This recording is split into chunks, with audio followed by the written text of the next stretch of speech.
राधे राधे दोस्तों, आज हम शिव पुराण का पाठ शुरू करते हैं। शुरू करने से पहले मेरी आप सबसे विनती है कि मेरे चैनल को सब्सक्राइब, लाइक और शेयर करना ना भूलें, ताकि हम आपके लिए अच्छी अच्छी कथाएं और पुराणे ला सकें। ओम नमः शिवाय। चलो आइए शुरू करते हैं। राधे राधे दोस्तों, आपका फिर से स्वागत है मेरे YouTube चैनल राधे श्याम में।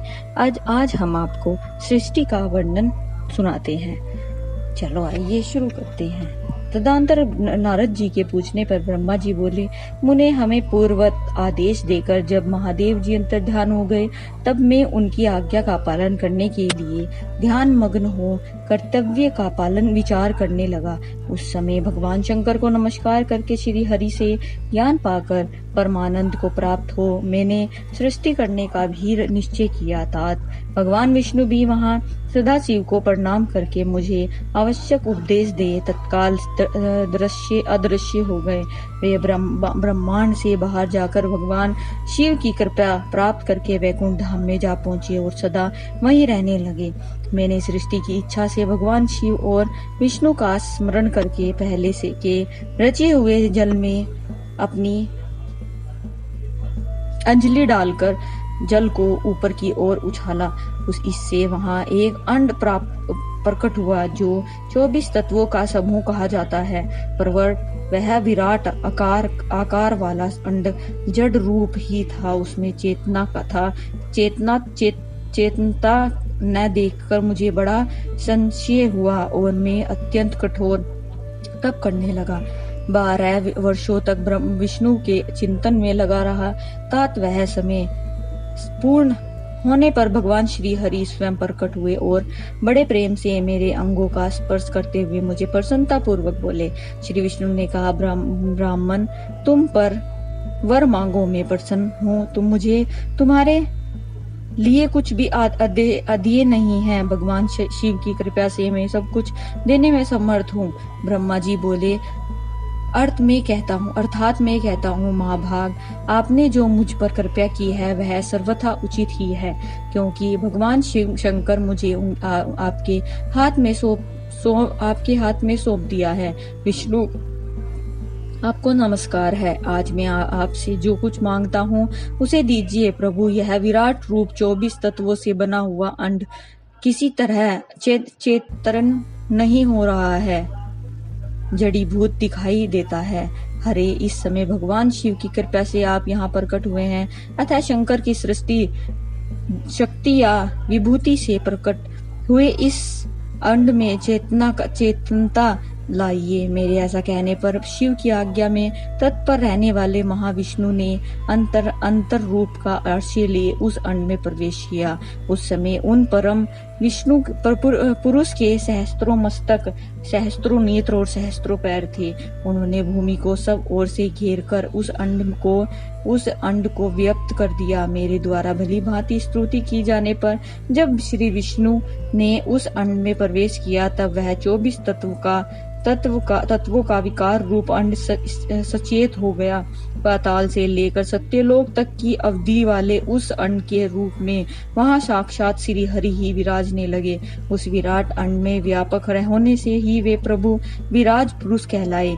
पंचमुखी महादेव ने केवल अपने रहने के लिए सुरम्य के कैलाश नगर का निर्माण किया, जो सब लोकों से ऊपर सुशोभित होता है।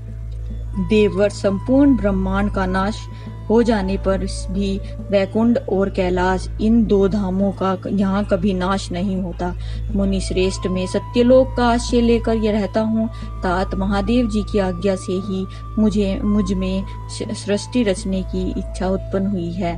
बेटा, जब मैं सृष्टि की रचना से चिंतन करने लगा, उस समय पहले मुझसे अनजाने में ही पाप पूर्ण तमोगुणी सृष्टि का प्रादुर्भाव हुआ, जिसे अविद्या पंचक अर्थात पंच पर्व अविद्या कहते हैं। तदंतर पर संचित्र होकर शंभु की आज्ञा से मैं पुनः अनासक्त भाव से सृष्टि का चिंतन करने लगा। उस समय मेरे द्वारा स्थावर संज्ञक वृक्ष आदि की सृष्टि हुई, जिसे मुख्य सर्ग कहते हैं। यह पहला सर्ग है। इसे देखकर तथा वह अपने लिए पुरुषार्थ का साधक नहीं है। यह जानकर सृष्टि की इच्छा वाले मुझ ब्रह्मा से दूसरा सर्ग प्रकट हुआ, जो दुख से भरा हुआ है। उसका नाम है तिर्यक स्त्रोता। वह सर्ग भी पुरुषार्थक का साधक नहीं था। उसे भी पुरुषार्थक साधन की शक्ति से रहित जान जब मैं पुनः सृष्टि का चिंतन करने लगा, तब मुझसे शीघ्र ही तीसरे सात्विक स्वर्ग का प्रादुर्भाव हुआ, जिसे ऊर्ध्व स्रोत कहते हैं। यह देव स्वर्ग के नाम से विख्यात हुआ। देव स्वर्ग सत्यवादी तथा अत्यंत सुखदायक है। उसे भी पुरुषार्थ साधन की रुचि एवं अधिकार से रहित मानकर मैंने अन्य स्वर्ग के लिए अपने स्वामी श्री शिव का चिंतन आरंभ किया।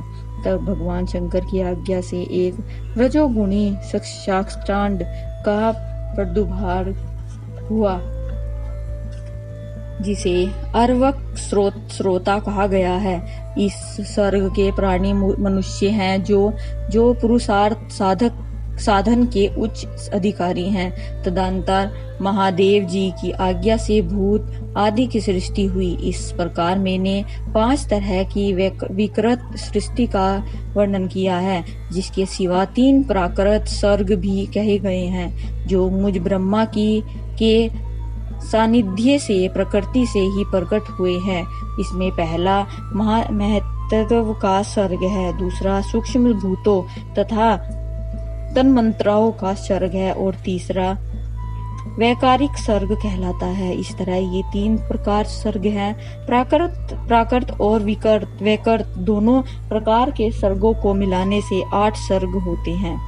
इनके सिवा नवा कोमार सर्ग है, जो प्राकृत और वैकृत भी है। इन सबके अवान्तर भेद का मैं वर्णन नहीं कर सकता, क्योंकि उसका उपयोग बहुत थोड़ा है। जब द्विजात्मक सर्ग प्रतिपादन करता हूँ, इसी का दूसरा नाम कोमार सर्ग है। आज का जो ये हमारा सृष्टि का वर्णन है, हम यही समाप्त करते हैं। आगे का हम सृष्टि का वर्णन कल सुनाएंगे। जो इसका आगे का भाग है वो हम कल सुनाएंगे। ओम नमः शिवाय। अगर आपको मेरी वीडियो अच्छी लगी तो बेल आइकन दबाना ना भूलें, ताकि आपको मेरे आने वाली वीडियोस का नोटिफिकेशन मिलता रहे। धन्यवाद। ओम नमः शिवाय।